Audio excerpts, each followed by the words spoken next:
শত্রু। আলোকে আমি গ্রাস করে নেব। আমি শত বছরের অভিশাপ, আমার স্পর্শেই আলো মরে যায়। তোমাদের সাহস আমি চূর্ণ করে দেব। সুবল, কাল রাতে সত্যিই কিছু শুনলি না? মনে হচ্ছিল কেউ যেন বনের ভেতর হাঁটছিল, পাতা চাপার আওয়াজ। ওরে বোকা, তুই তো কিছুতেই বদলাস না। ওসব দাদুর গল্প। ভূত নাই রে, হাওয়া লাগলে পাতাই নড়ে, আর না হলে বনে শিয়াল ঘুরে বেড়ায়। না না, এটা এখনকার মতো আওয়াজ না। কেউ যেন গাছের গুঁড়ির ওপর দিয়ে টেনে হাঁটছিল। আমার জানালা দিয়ে টর্চের মতো একটা আলোও দেখলাম। আলো বনের ভেতর? এটা তো একটু অদ্ভুত হলো বটে, তবে সেই জন্য ভয় পাবি? আলোর ভূত কি আছে নাকি?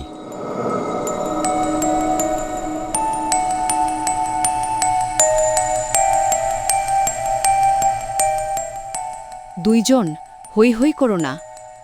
সকালে ঠিক আছে, কিন্তু মনে রেখো, সন্ধ্যের পর বাঁশবনের দিকে কেউ যাবে না।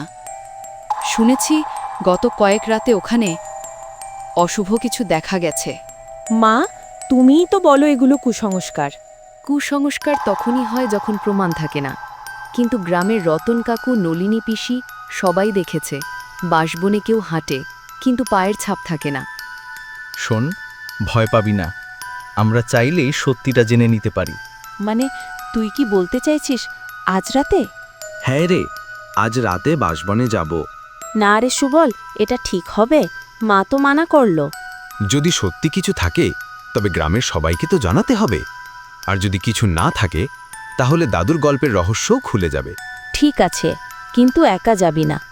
আমি যাব শুধু তুই থাকলে। তোর মতো সাহসী মেয়ে হলে ভয় কিসের?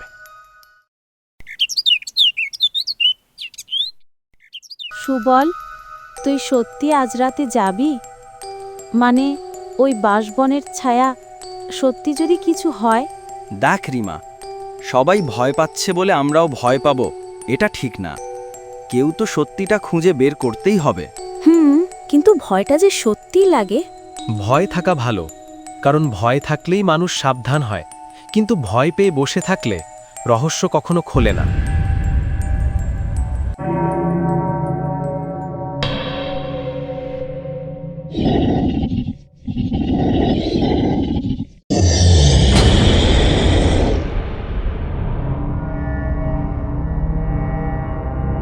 এত অন্ধকার কেন? আমি ঠিক বলেছিলাম সুবল, গত রাতের আলো এটা স্রেফ হাওয়া নয়। চুপ, বাতাস নেই, পাখির ডাক নেই। কিছু একটা আছে, কিন্তু সামনে না পিছনে বুঝতে পারছি না।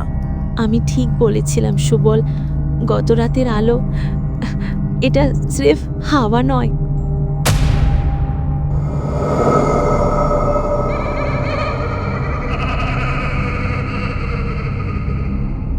শব্দটা শুনিলে? হ্যাঁ, এবার আর মজার মতো লাগছে না।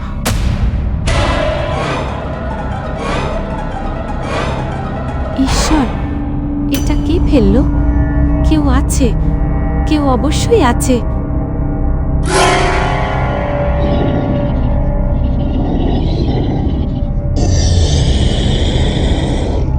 সুবল, এটা মানুষ নয়, এটা তো ভূত। দৌড় রিমা, দৌড়, পিছনে তাকাবি না।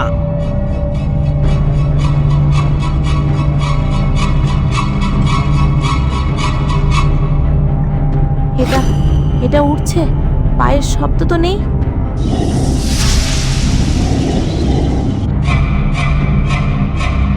কুড়ে ঘরটা ওদিকে, তাড়াতাড়ি।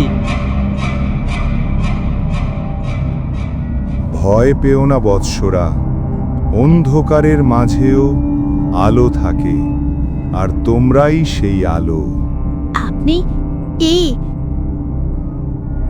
আমি রক্ষক, এ জঙ্গলেই থাকি।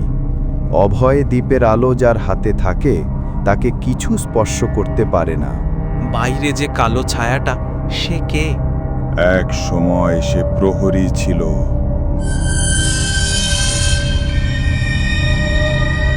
লোভ ও হিংসা তাকে অন্ধকারে টেনে নিয়েছে।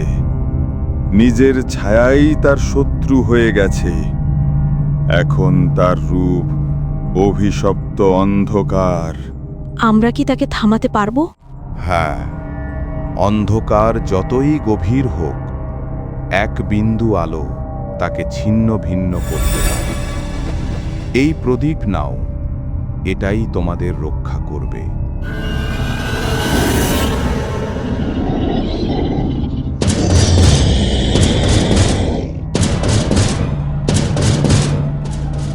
সময় শেষ, সে চলে এসেছে।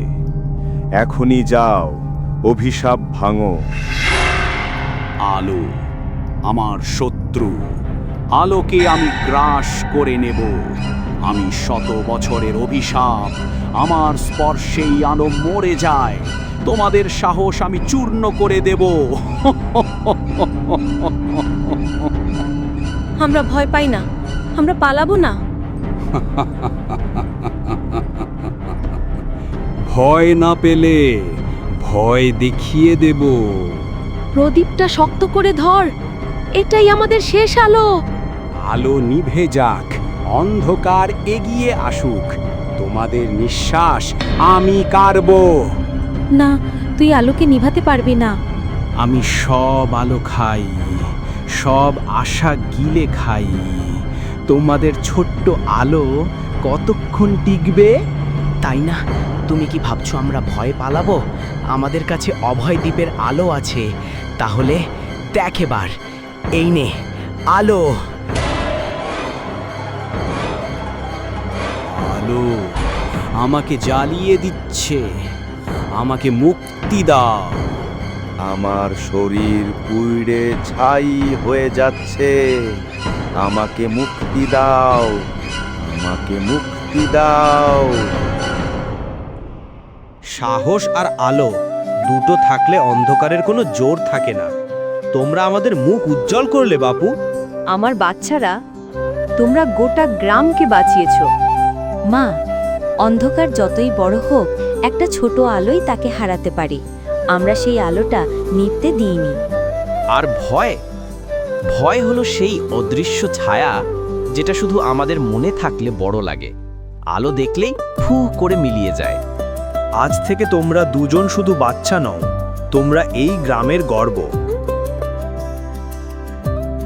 যে হৃদয়ে আলো থাকে, ভয় তাকে কখনো ছুঁতে পারে না, কারণ আলো ছোট হলেও তার শক্তি অন্ধকারের চেয়ে অনেক বড়।